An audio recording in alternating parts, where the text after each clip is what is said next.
Chapter 18. After my acquittal in the Queens Bank robbery case in Brooklyn Federal Court on January 16, 1976, I was brought back to New Jersey, placed in the basement of the Middlesex County Jail for men in solitary confinement, and held there for more than a year until the Jersey trial was over. Lennox Hines, then the head of the National Conference of Black Lawyers, together with the other members of the defense team, filed a civil suit against the state, charging that my conditions were cruel and inhuman. After a long, drawn-out court battle, both sides agreed that a hearing officer should review my jail conditions and make a ruling. The hearing officer was a man named Ploshnik, who was appointed by the state. We had no say whatsoever in who was appointed, and therefore expected the decision to be favorable to the state. But he surprised everybody and ruled that my conditions of imprisonment were indeed inhuman, and recommended that they be changed at once. But through a series of appeals and legal maneuvers, the state succeeded in keeping me confined in that basement. When the government finds it convenient to follow its own laws and administrative procedures, it does. And when it finds that these same laws are inconvenient for their own purposes, it simply ignores them. I decided that I wanted Stanley Cohen and Evelyn to work together on the case. This turned out to be a mistake, since they were not exactly in love with each other. Neither Stanley nor Evelyn was a New Jersey lawyer, and we had to get a New Jersey lawyer to be on the case. Ray Brown was busy with other commitments and couldn't possibly do it. Stanley asked a young white New Jersey lawyer named Stuart Ball, and after some reservations, he agreed to be the admitting lawyer. Stanley also wanted a young lawyer, Lawrence Stern, to act as his assistant. Even though Evelyn was involved in the defense and Lennox was handling the civil suit around my prison conditions, the Conference of Black Lawyers assigned a young black lawyer from Mississippi named Lewis Myers to work on the case. I was delighted. Everyone knew that the New Jersey trial was the big one, and that my chances of receiving a fair trial were about slim to none. So the strategy was to try to surround the defense team with as much resources and expertise as possible. It sounded like a good idea, but if there was ever a case of too many cooks in the kitchen, this case was it. Almost from the beginning, the defense team was beset by personality conflicts. The problems were magnified greatly by the fact that nobody was being paid. The lawyers were having problems covering even their bare expenses. It seemed like every other month, one or another of the lawyers was asking the judge to be relieved from the case. We were in dire need of experts. We needed to find a ballistics expert and a forensic chemist, among others, to refute the state's charges. We were also in desperate need of an investigator to locate some of the doctors who had treated me while I was hospitalized and other potential witnesses. We fought and harped on this point until finally the judge, Theodore Appleby, issued an order that the state pay for the experts. But once we got the order, we found that we were in the same position we started from. Without exception, everybody that we went to for help turned us down. The types of experts we needed almost always are police or are working for police agencies. Because my case involved the murder of a police officer, none of them would touch the case. The most crucial part of the prosecutor's case was the scientific testimony, alleging that I had huge amounts of the dead state trooper's blood on me. We wanted someone who knew what they were doing to go over every inch of those clothes, to check out what was on them, and also to check out what had been done to them. But we could not find one forensic chemist to work for us, let alone testify for us. If they had, they would never again have been able to work in peace for any police agency. People never hear about this side of a trial, but there's no place a defendant in a criminal trial can go to find experts in sciences commonly known as police sciences. The police can virtually write up a report saying anything they want, and there is no way of refuting it. And there have been cases where experts have been double agents, working for a defendant while secretly working with the prosecutor. One of the amazing things was the number of student supporters who gave their time and energy to help us. They volunteered to index and organize past transcripts and, together with political activists, did a survey of prospective jurors in Middlesex County. Members of the defense committee published a bulletin to keep people informed about what was happening in the case, and also did speaking engagements and fundraising. People circulated petitions and demonstrated in front of the courtroom. They volunteered to do typing, handle the telephones, etc. Entertainers like Harry Belafonte, Ozzie Davis, and Ruby Dee performed at fundraising benefits. Poets like June Jordan, Audre Lorde, and Sonia Sanchez, among others, gave poetry readings. Political activists like Angela Davis and Amiri Baraka worked hard to educate the people about what was happening in New Jersey. When Angela Davis came to New Jersey to do a speaking engagement on my behalf, the New Jersey prosecutor's office ambushed her and her party, harassing them until the moment they left the state. She tried to visit me at the jail, and not only did the judge forbid her to visit me, but he stopped all of my other visits as well. One of the most moving statements I have ever heard was a speech Judge Bruce Wright made at a fundraising rally for me.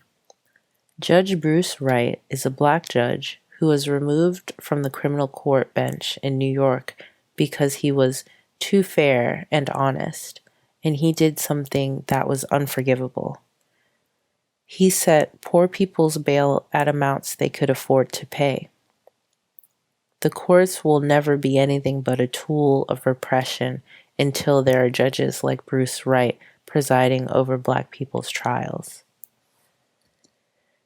There were many, many people who I never got to meet, even though they worked so hard on my behalf. And even though I never got a chance to thank all the black people, white people, third world people, all the students, feminists, revolutionaries, activists, etc., who worked on the case, I thank you now. A lot of the pre-trial conferences had to do with nothing more than the defense making motions and the judge denying them. Every time we went to court, the judge made a point of reading into the record that I had refused to stand up for him. He was one of those racist white dogs who really believed he was massa. He really took that "Your Honor" stuff seriously. If he could have made people bow to him and kiss his hand, he would have done it. He claimed that he was a stickler for the decorum of his courtroom. Plenty of decorum, but not a bit of justice. Stand for him? It was out of the question. He was a real dyed-in-the-wool cracker, the kind they could send to wipe out the natives in Africa, make Central America safe for United Fruit Company, or run a sterilization center in Puerto Rico. Stanley Cohen came to see me. He was excited and upbeat. His good news was that he had found an investigator, an old friend of his who owed him a favor. His friend had contacts with the New Jersey State Police and thought they might be able to come up with some information on Harper, the police officer who was the main witness. He was also making progress in finding a forensic chemist. We both felt that at least some of the scientific reports had been fudged by the New Jersey State Troopers. We talked about this and a million things before the visit ended. He was so positive. He said he had a plan, something he wanted to check out, but he didn't want to discuss it and raise my hopes prematurely. That was the last time I saw Stanley Cohen. A few days later, I received a phone call. Stanley was dead. His body had been found in his home with evidence of trauma. Nobody, with the exception of the police and Stanley's family, knows to this day the cause of death. The newspapers stated Stanley died of natural causes, but a friend of Stanley's, a doctor, told me he had talked to the coroner's office and had been given conflicting stories. No one knows for sure how Stanley died, and we probably never will. The one thing we do know is that after his death, all the legal papers on my case came up missing. Evelyn talked to Phyllis, Stanley's widow, and she gave her every legal paper she could find that had something to do with my case, but the bulk of the material was still missing. Finally, Evelyn found out that the New York City police had my legal papers. How did they get them? I asked her. I don't even want to think about it, she answered. I could hardly believe all this was happening. It felt so strange. The New York police claimed they had taken my legal papers from Stanley's house as evidence. Evidence of what? I asked Evelyn. Apparently, my legal papers were the only property the New York Police Department had removed from his house. It took more than a month to get some of them back. Some were never recovered. None of the notes about the investigator or the forensic chemist were found.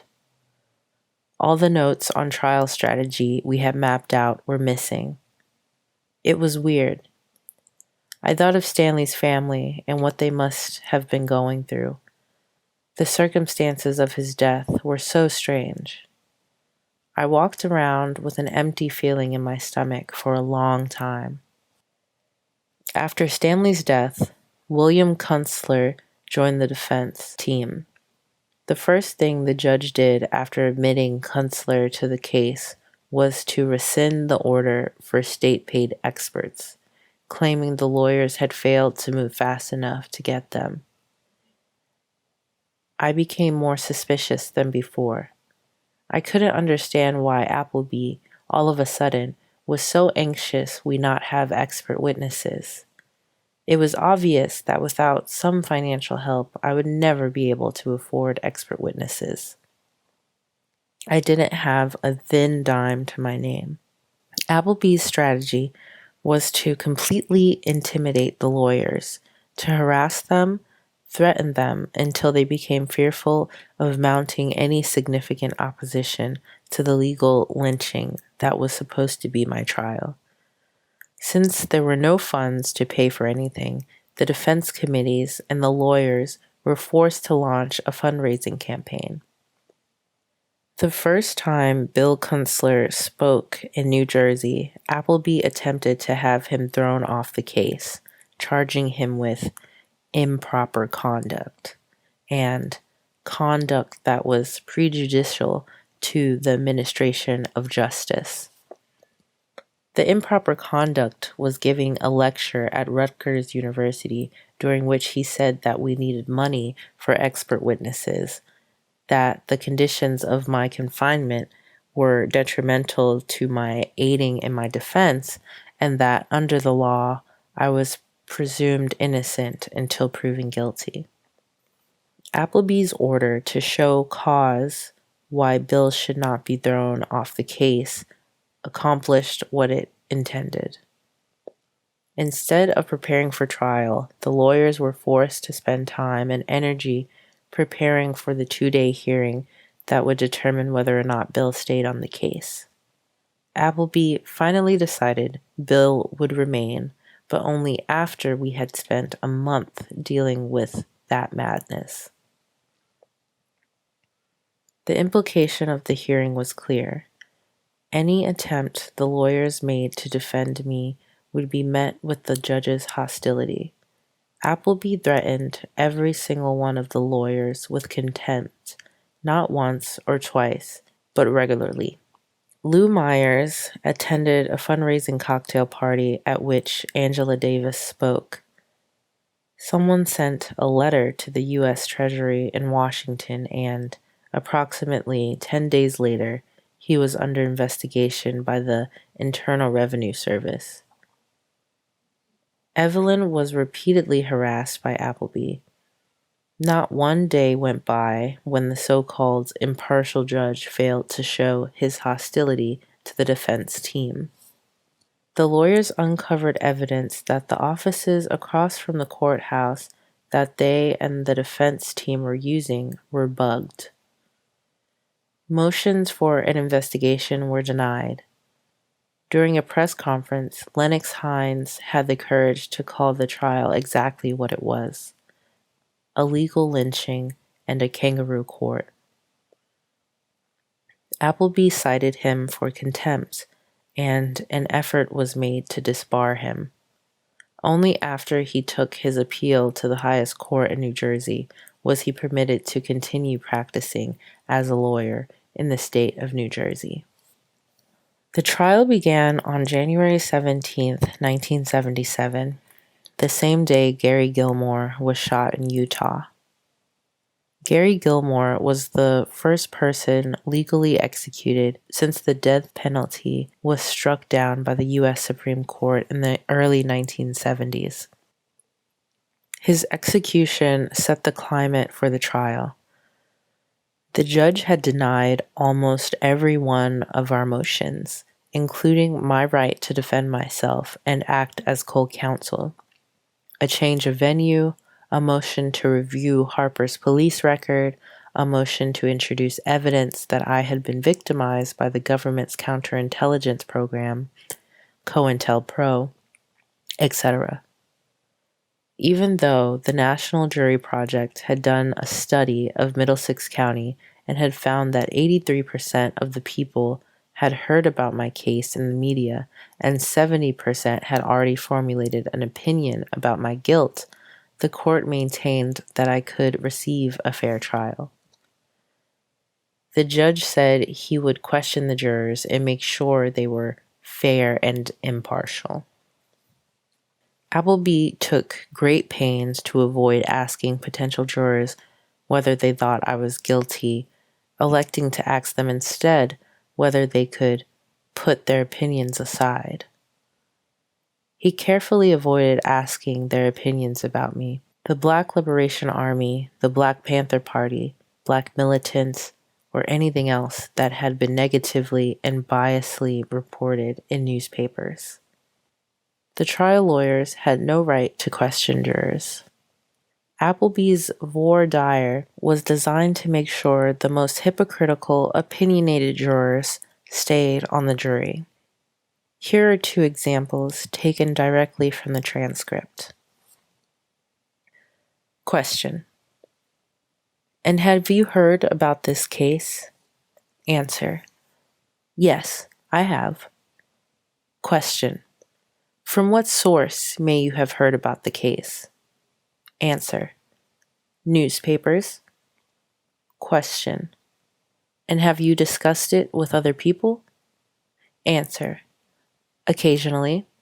Question: And based upon whatever you may have heard from any source whatsoever, do you feel that you have already, in your own mind, formed an opinion as to the guilt or innocence of this defendant? Answer: Well, to be perfectly honest, I think I would be a little biased. Question. Let me ask you another question. In the event that you were to be chosen to serve, do you feel that you could sit and listen to all the evidence in the case and then judge it fairly and impartially and apply the law that the judge gives to you and put aside completely any previous opinions or conceptions or ideas about anything in the case, and then do you believe that you could render a fair verdict as to the guilt or innocence of this defendant? Answer. I think I could. Question. Do you believe that you could? Answer. I think so. Example number 2. Question. Do you feel that based upon whatever information you may have accumulated about the case from any source whatsoever, that you have already formed an opinion in your mind as to the guilt or innocence of this defendant? Answer. I would think that she was guilty, yeah. Question. You feel that she's guilty? Answer. Yes. Question. And let me ask you another question.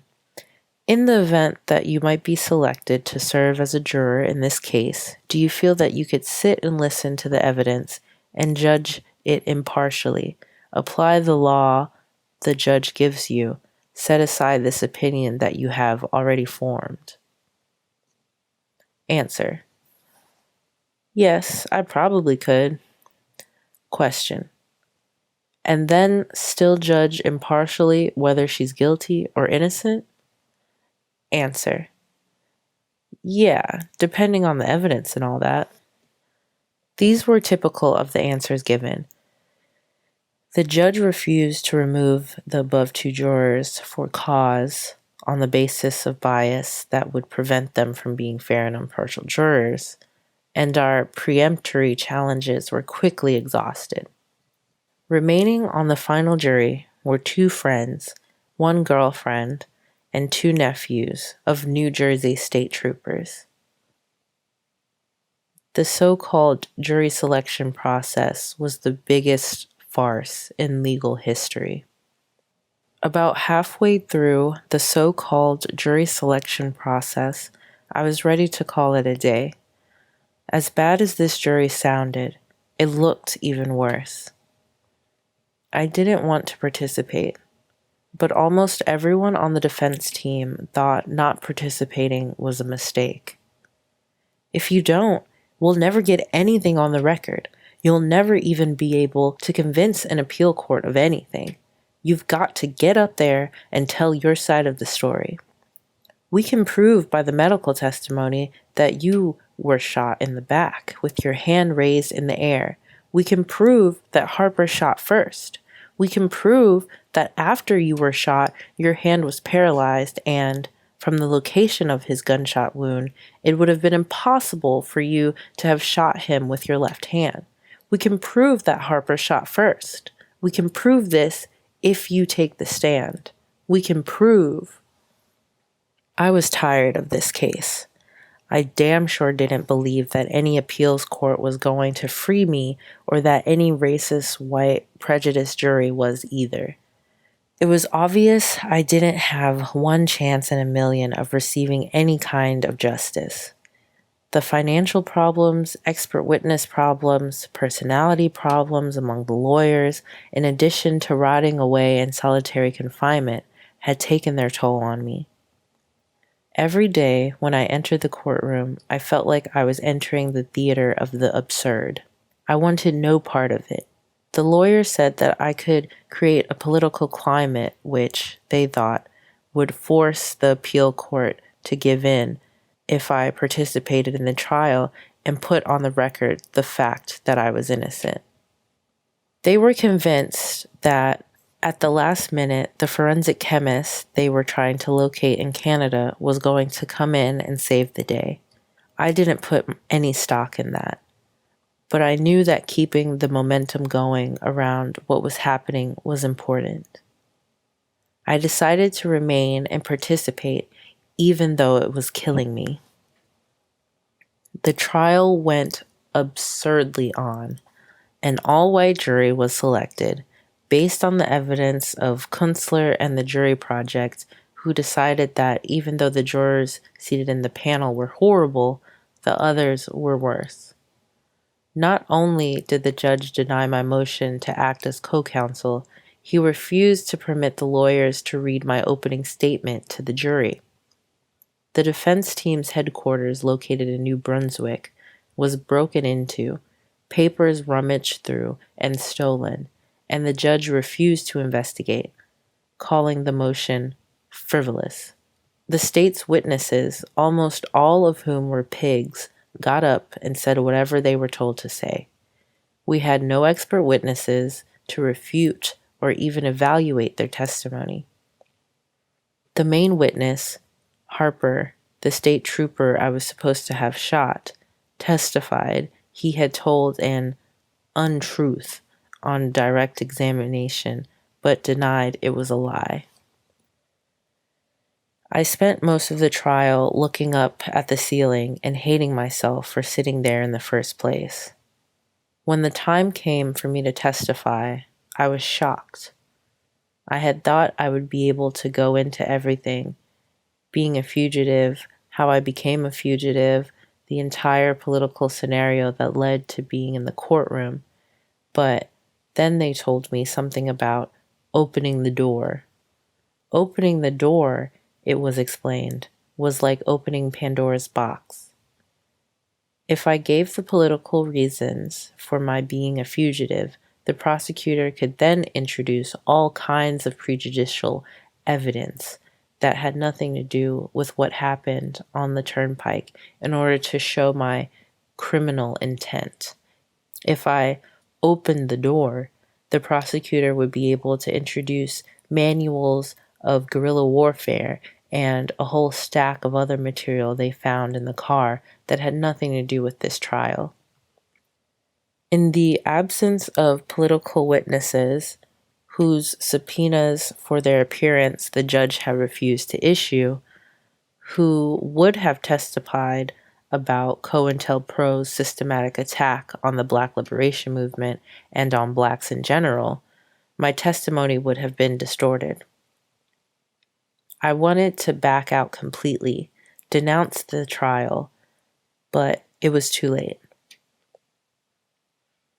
The only way out was to testify, get my side of what happened on the record, and avoid opening the door. The year of solitary confinement had made me almost mute. As I testified, I held on to a small picture of my child. When I sit back today and examine why I participated in that trial, I think I must have been crazy. I guess I had been through too many trials, gotten too many acquittals, and let that stuff go to my head. 3 other indictments had been dismissed, one in Queens State Supreme Court, charging me with killing policemen, was dismissed because the judge, after examining the grand jury minutes, determined there was not even enough evidence for me to have been indicted.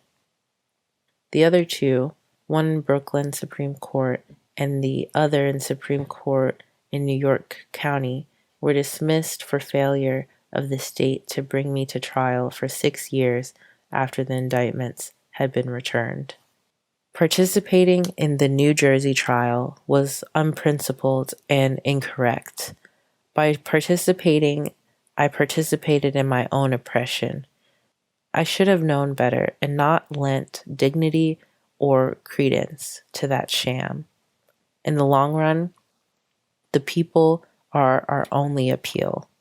The only ones who can free us are ourselves.